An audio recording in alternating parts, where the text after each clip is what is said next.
Pozdravljene, drage gledalke, cenjeni gledalci v oddaji Pristna ženska, v kateri danes gostim Nino Jenštrle, psihologinjo, učiteljico in porodno dulo. Nina, kako se lahko ženska pripravi, da rodi opolnomočena?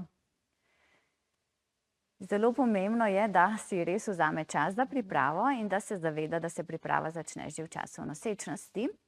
Torej, ena stvar je, da poišče vse dobre informacije, razlage in s tem prebudi svoje notranje vedenje o tem, da je roditev otroka naraven proces, za katerega je ona narejena. In potem ob tem, da pogleda tudi nase kot na seveda čustveno, psihološko bitje in da pogleda tudi vsebine, ki jih lahko tukaj podpre, da se znebi strahov, dvomov in da nekako pripravi sebe celostno, da čuti, da je ona tista, ki rojeva otroka. Ona je tista, ki rojeva otroka. Njena moč oziroma moč, ki gre skozi njo, je tista, ki bo rodila otroka. O tem in še več, kako poteka zavesten porod, kako se nanj pripraviti, pa poglejte v najinem pogovoru o oddaji Pristna ženska na Ljubljana TV.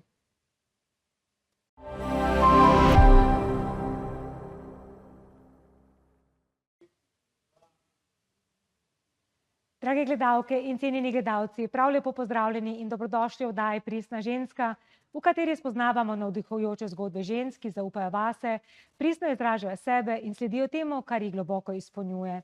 Odkrivamo, kako svojo edinstvenostjo, intuicijo in pogumom ustvarjajo življenje, ki je v skladu z resnico njihovega srca, ter prinaša dodano vrednost tudi drugim. Tudi danes gostim izjemno žensko, Nino Jenštrle. Po izobrazbi psihologinja, po srcu pa globoko povezana z življenjem in njegovo najmočnejšo preobrazbo, rojstvom. Postala je mednarodno potrjena dula in raziskovalka rojstva, ki v porod vnaša znanje, toplino, modrost in globoko spoštovanje do ženske in otroka.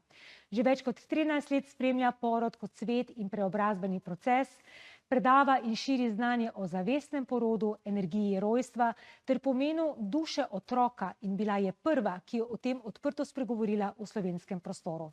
Znanje psihologije je nadgradila z večletnim študijem ezoterike, mikro- in makrokozmosa ter učenjem šakti joga plesa. Nina je ženska, ki svojo dušo najraje polni v naravi, tam, kjer se prepletata mir in gibanje, ker lahko prisluhne življenju in ga začuti v vsaki celici. Iskreno sem vesela, da danes z menoj, zato draga Nina, srčno dobrodošla. Ja, hvala lepa. Nina, dajva začeti pri tebi. Kdo je Nina kot ženska? To je tako veliko vprašanje, da sem kar tuhtala, kako začeti, kako odgovoriti in strniti, kdo je Nina kot ženska. V bistvu se najbolj čutim res kot neka raziskovalka in učenka življenja v tem, da preizkušam, kaj mi življenje želi sporočati s tem, da me postavlja v različne situacije in izzive in kako lahko jaz skozi to rastem in plemenitim svoje bitje, svojo esenco, z namenom, da lahko to delim naprej, med druge ljudi. Tako da sem najbolj poistovetena s to radovednostjo v sebi, z to neumornim zasledovanjem, kaj je v življenju lepega, kaj je v življenju svetega, kako to dejansko živeti, utelešeno živeti v vsakem trenutku. Eno je prebrati, eno je utelesiti. Ja, in živeti ne samo zase, ampak dejansko vnašati v vse odnose, v delo, v tisto, kar delimo z drugimi ljudmi. Tvoja prva ljubezen je psihologija. Kako se je začela tvoja ljubezen do psihologije? Tudi ta želja po raziskovanju globine človeka? Ja, točno to. Zanimalo me je ogromno stvari ob koncu gimnazije in potem, ko sem se odločala med različnimi smermi, sem tako preprosto ugotovila, da mogoče je pa najbolj, če se začnem ukvarjati s človekom, ker človek se ukvarja z vsem in torej nekako pokrijem vsa področja, ki me zanimajo in potem sproti vidim, kaj je pa tisto, kar je res moj dušni klic. Tako da me seveda duševnost človeka zelo zanima. Ampak poleg duševnosti, kot jo poznamo znotraj pač človeka, me zanima tudi duša v tem ezoteričnem smislu, kot ste omenili na začetku. Tako da je kombinacija študija psihologije, ki je znanost o duši in o človeku, bila krasno lepo nadgrajena s tem 5-letnim študijem, kjer pa smo dušo pogledali še iz vidika mikro- in makrokozmosa. Ja, mikro- in makrokozmosa. Kako si pa potem prišla do raziskovanja rojstev in dule? Ja, to je bil pa splet okoliščin, ki se zdaj slišijo kot taka fina zgodba, v resnici je bilo pa kar zahtevno. Namreč po rojstvu obeh hčerk, ko je organizacija, kjer sem bila prej zaposlena kot psihologinja, šla v zaprtje, sem ostala brez službe z 2 majhnima otrokoma, popolnoma seveda spremenjena, kot sem bila pred prvo nosečnostjo. Torej 2-krat noseča, 2-krat rodila, 2-krat mama, na razpotju, kaj pa zdaj v življenju, kaj pa zdaj moj poklic, takrat smo tako pač rekli, služba.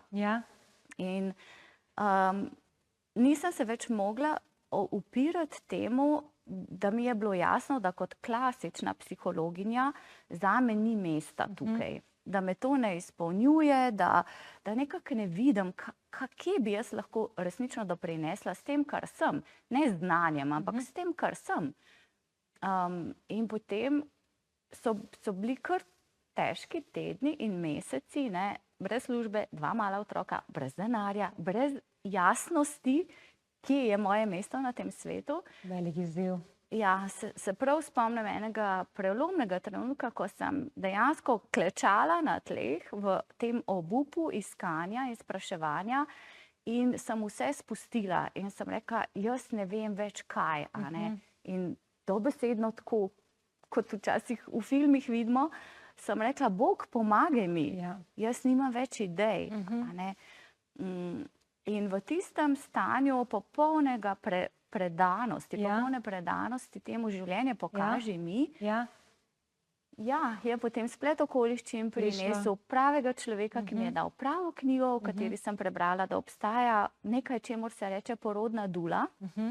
In takrat tako se mi zdi, da se je ena Pandorina skrinja odprla in je bilo tako, Nina, to je to. To je tvoje. In potem se je začela ta pionirska pot, kot večkrat že povem, takrat ni bilo še dul v Sloveniji, ni bilo ničesar postavljenega, začeli smo z izobraževanjem in potem vsaka po svoje je utirala svojo pot na tem področju.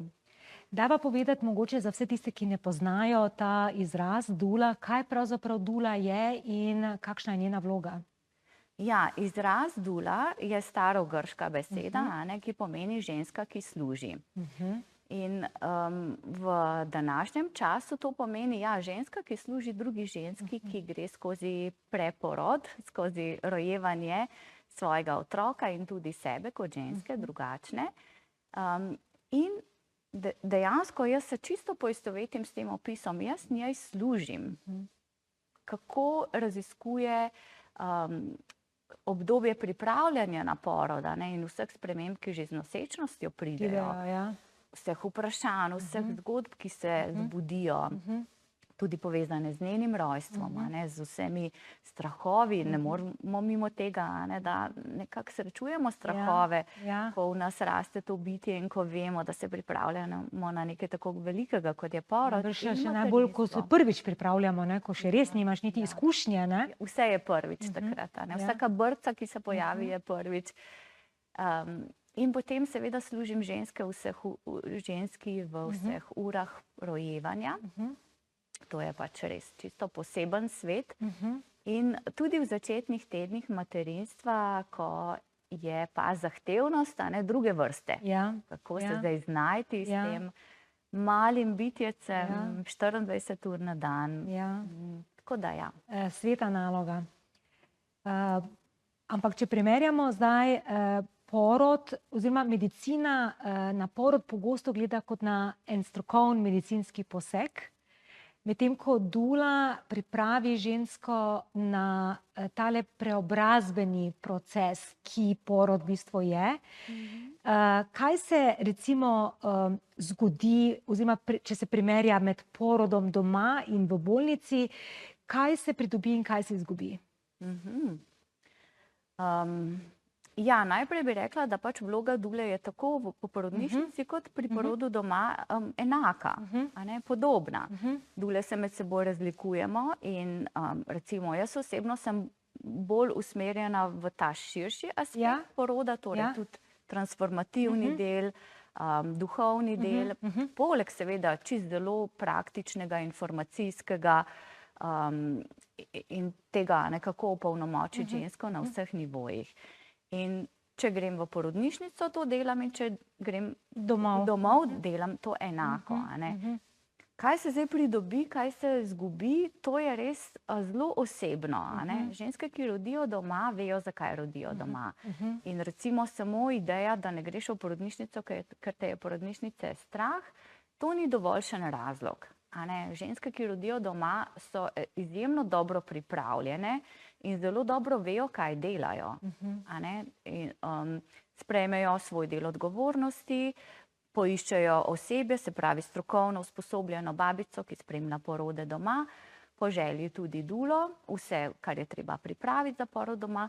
Seveda pa porod doma omogoča bistveno bolj intimno izkušnjo, izkušnjo, ki je v večjem delu lahko prilagojena njenim željam, seveda nikoli na račun varnosti, to je treba poudariti, ker vidim, da se še meša, a ne, to, da je porod doma nekaj, kamor se kar vržeš, ker si, ne vem, nek hipi, ki verjameš, da bo vse v redu. Ja, je treba imeti dobršen del odgovornosti in varnosti poskrbljeno. In priprave, še enkrat poudarjam, a ne, priprave v vseh smislih. Ja, ženske, ki rodijo doma, pa želijo to zasebnost, to intimnost in predvsem ne želijo rutinskih pristopov in rutinskih posegov, kar se v porodnišnici zelo, zelo pogosto dogaja. Tudi, če si ženska tega ne želi, mogoče ne zna skomunicirati, nima prave podpore in zelo hitro pade na ta, jaz kar rečem, včasih tekoči trak rojevanja, kjer se intervencije si sledijo in še dobro ne veš točno, kaj se je zgodilo, da končaš na umetnih popadkih, na epiduralni, mogoče celo na carskem rezu. In šele potem, ko zgodbo zavrtimo nazaj, vidimo, kje je prvič ta vlak skrenil na čez druge tirnice. In da bi se to pogosto dalo preprečiti. Drugače doživeti potem tudi porod, ne? Seveda. In kratek odmor bova zdaj naredila in sva čez nekaj trenutkov nazaj.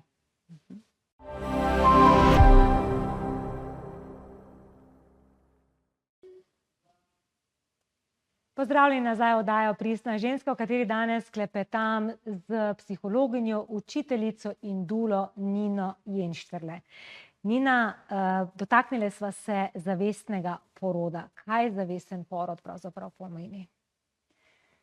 To pomeni, da se zavedamo veličine tega prehoda za nas kot celostno bitje, da se zavedamo tega, da je porod dogodek, ki nas v bistvu življenjsko temeljno zaznamuje, čeprav se tega ne zavedamo na neki kognitivni priklicni ravni, ampak raziskave so tukaj zelo jasne, da se nek temeljni občutek o tem, kakšen je svet in kdo sem jaz v tem svetu, kako je zame pripravljeno to okolje, v bistvu postavi z načinom, kako smo rojeni. Kako je mamica noseča že prej, a ne?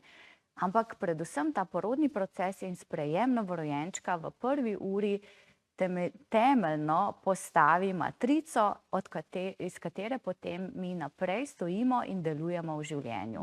Konkretno to pomeni, če se dojenček rodi kakorkoli agresivno, mogoče ne v skladu z nežnim ali pa zavestnim porodom, ne? Ja, tako da je recimo spodbujen porod prezgodaj, da je spodbujan, da je kakorkoli interveniran, da v bistvu zmoti naraven potek, da je mamico strah, da je posledično dojenčka strah. Je to pač sestavina njegovega temelja.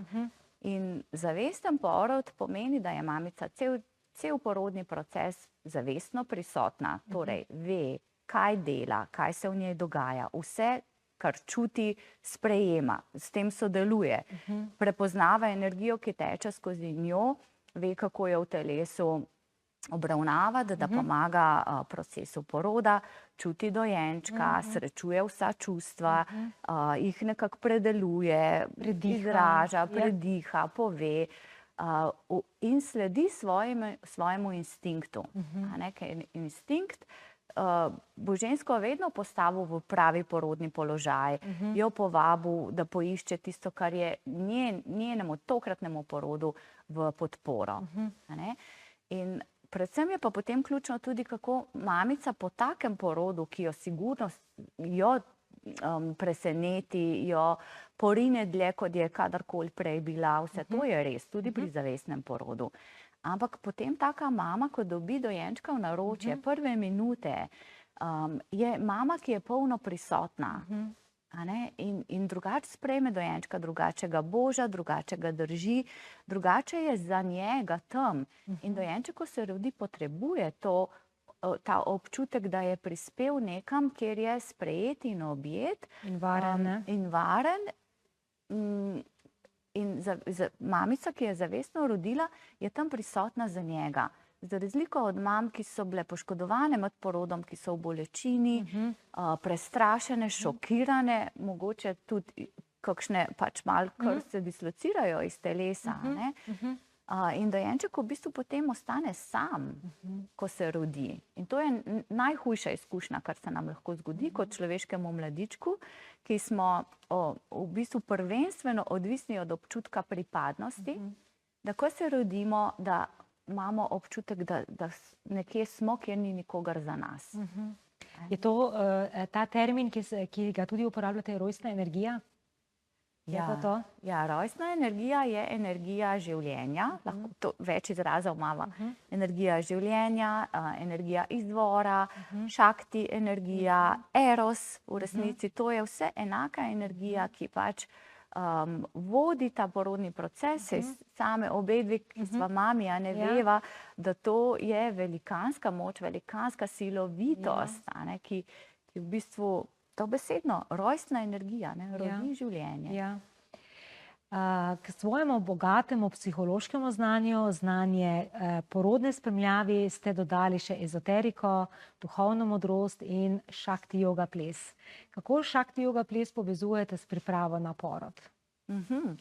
Ja, šakti joga plesa je prišla v moje življenje tudi spet po naključju, ki to ni zares, ampak vse, ko sem najprej začela delati kot dula in seveda kot učiteljica priprav na porod, so potem ženske, ki so že rodile, prihajale nazaj in me tako cukale za rokav. Nina, kdaj boš kaj naredila še za nas?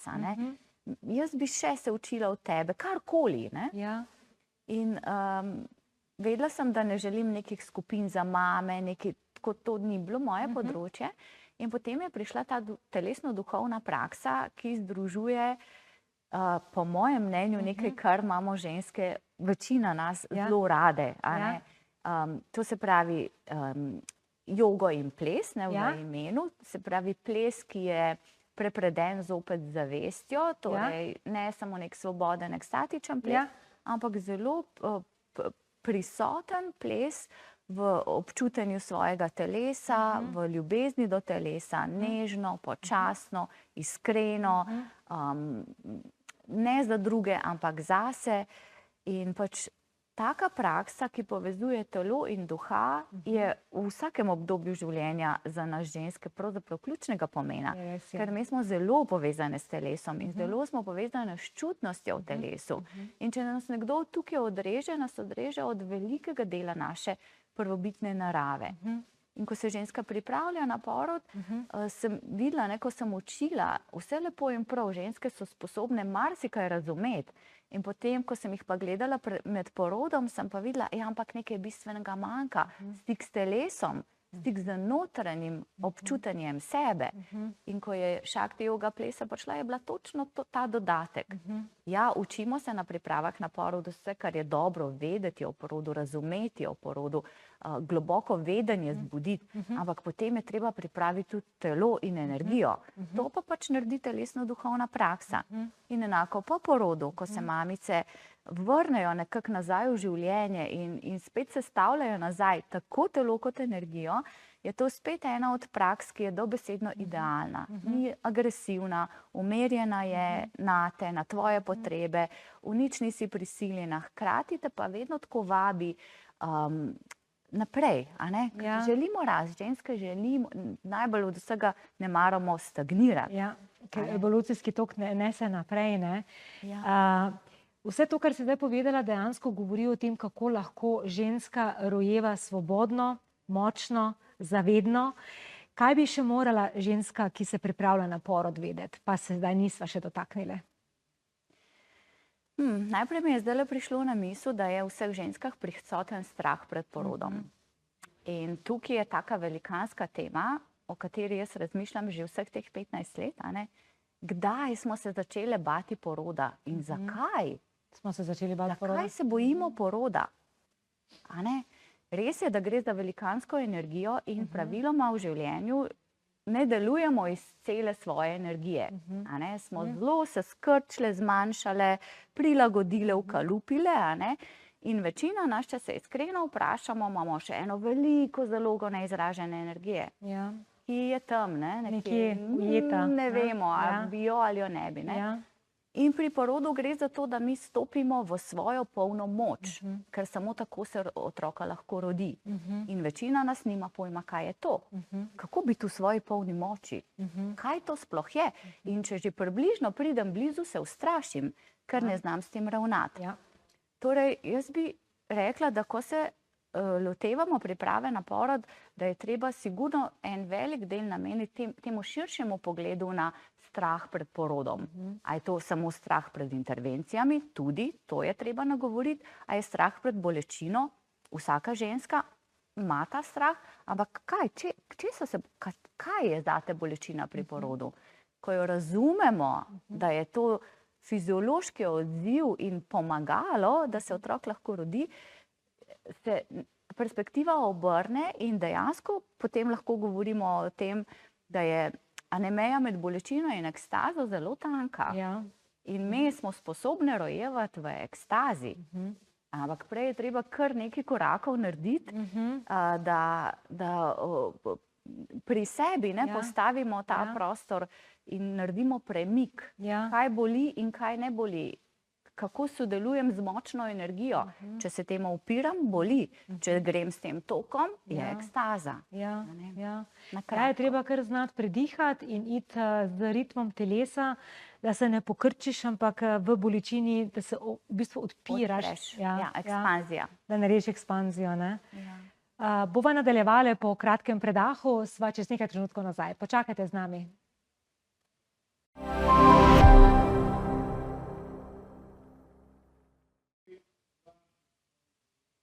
Pozdravljeni nazaj še v tretji del pogovora z Nino Jenštrle. Nina, kaj bi si želeli, da bi se v družbi spremenilo skozi perspektivo rojevanja?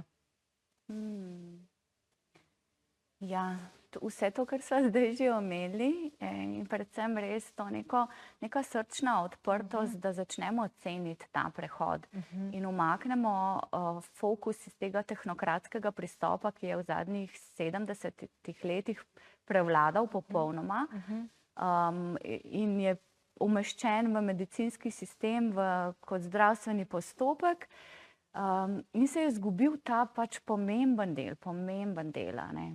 Ja, ga kar čutim in če pogledam nazaj, torej v moj porod, v mojo nosečnost, mi je žal, da nisem marsikaj, kar si zdaj povedala, videla že takrat. In sem iskreno hvaležna, da zdaj pa je to na voljo in da bodo ženske, ki bodo zdaj rojevale, bile deležne drugačnega pristopa, tega svetega pristopa. V teh čustveno pomembnih prebojnih trenutkih, ki jih ženske doživljamo, je, torej, če želimo mi kot ženske, druge ženske držati ta prostor, moramo biti same v močnem ravnovesju, v stiku sama s seboj. Nekaj sva že načele, kako se ti polniš, torej narava, tišina, samota, ampak kako še imaš kakšen ritual, obred, trenutek, ki te res vrne v to svojo moč, še zlasti po, recimo, ko si nekoga spremljala skozi porod? Zanimivo vprašanje. Ja, sigurno je narava tista, ki me bo vedno sprejela in postavila v mojo najbolj pristno esenco. Pač naravno okolje, karkoli je to, od gor, hribov do voda. Tam se mi zdi, je res ta zame najbližja pot do stika z božanskim, če tako rečeva. Sigurno pa je pač moje življenje zelo običajno življenje, polno opravil in običajnih stvari, ki jih moram v dnevu narediti. Tako da nimam vedno, nažalost, možnosti biti toliko v naravi, kot bi hotela. In zato delam seveda tudi druge stvari in stalnica mojih dni so sigurno duhovne prakse, telesno-duhovne prakse. To pomeni neke vrste gibanje, jogijsko gibanje, vaje iz tantre, iz daoizma, nekaj, kar kultivira mojo energijo in vnaša ravnovesje ne samo v žensko, ampak tudi v moški del moje energije. Nekaj, kar me v bistvu fokusira v jasnost znotraj sebe, to so meditativni pristopi, predvsem pa v splošnem biti prisotna, tudi ko kuham, ko se sam, ko pišem mail, ko se vozim po cesti, da ni to ločeno, da moja duhovnost je zjutraj 2 uri in potem zvečer, ko grem vodo čakati, vmes pa kaj? Ne. Kaos. Ja, pa kar grem in ne vem, kdo sem in kje sem. Ampak se mi zdi, moja glavna duhovna praksa je to, da sem prisotna zdajle, recimo s teboj v pogovoru. Da ko sem prihajala na oddajo, da sem recimo si dala glasbo, neko mantrično glasbo, ki sem jo prepevala, ker vem, da me lepo umesti v srce, recimo konkretno danes, ker sem vedela, da imamo tako oddajo. Pač ja, zavestno preživljam svoje dni.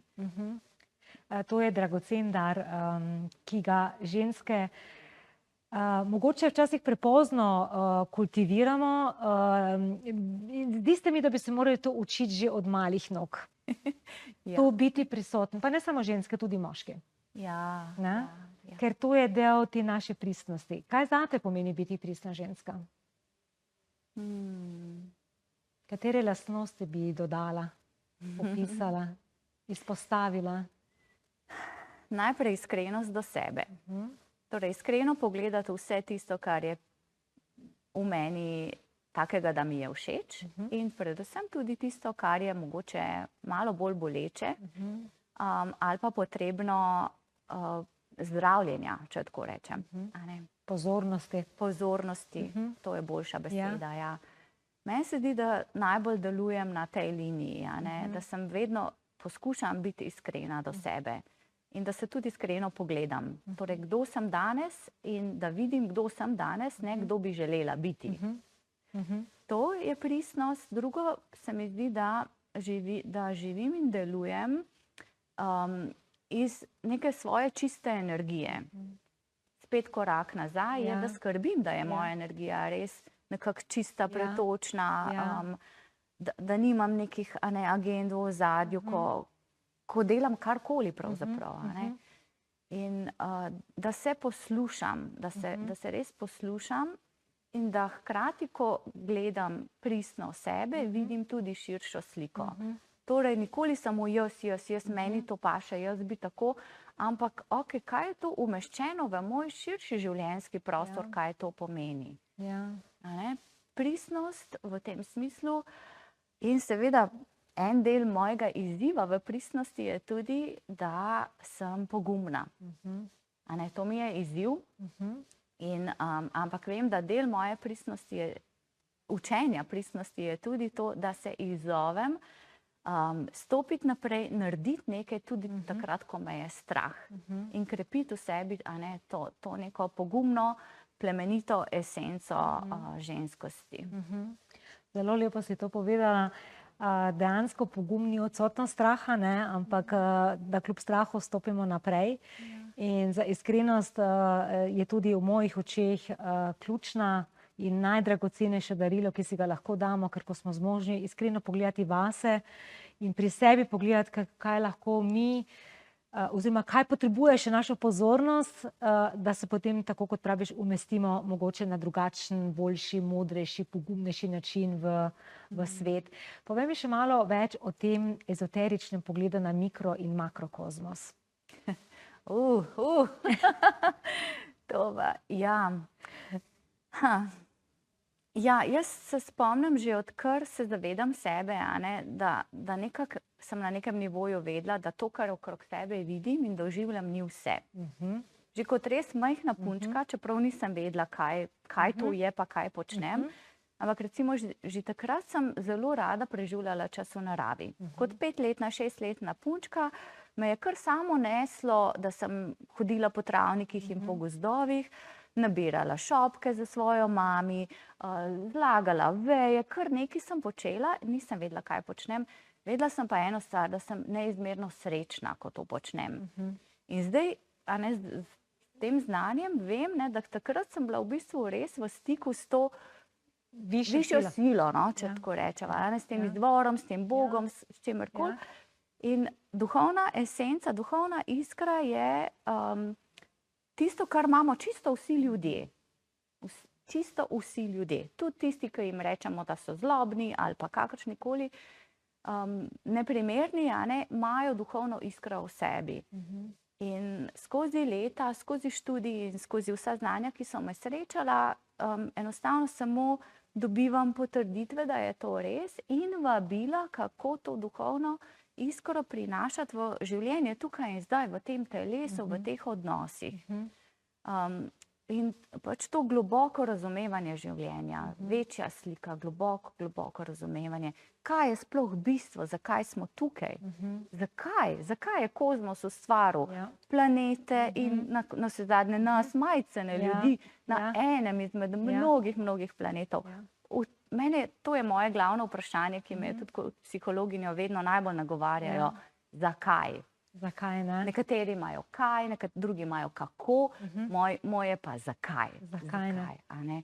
In v tem iskanju, zakaj sem tukaj, zakaj je življenje kot je, zakaj se sploh rodim, zakaj delujem kot delujem, je pač tisto, kar je na nivoju, če ostaneva psihologije, so mi bili odgovori premajhni.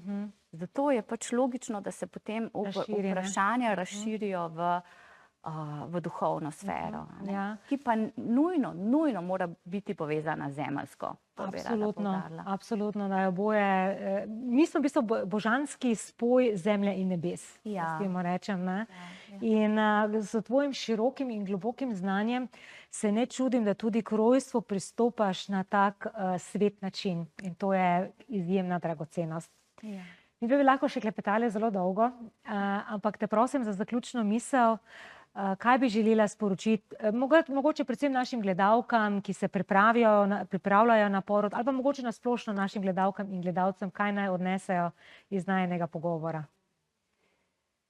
Mogoče sva pozabili omeniti eno besedo, ki se meni pa zdi rdeča nit vsega, tako svetega rojevanja kot odnosa do sebe in odnosa do življenja. In to je, da malo kontempliramo esenco vsega, kar je, in to je ljubezen z veliko začetnico. Ker mi smo narejeni iz ljubezni in narejeni smo za ljubezen. In kot človeška bitja smo tukaj zato, da ljubimo in da smo ljubljeni. Se strinjam, zelo lepo si zaključila najin pogovor. Jaz sem iskreno hvaležna, Nina, da si bila danes moja gostja, podelila svoje znanje, modrosti, izkušnje, predvsem pa to modrost ljubezni, ki seva tudi skozi porod, ko se ne rodi samo novo bitje, ampak nova zavest. Najlepša ti hvala, Nina. Hvala lepa tebi. Z veseljem. Drage gledalke, cenjeni gledalci, hvala, ker ste bili z nami tudi vi. In naj vas pogovor z Nino spodbudi, da na rojstvo pogledate še z druge perspektive. Se vidimo v naslednji epizodi Pristne ženske.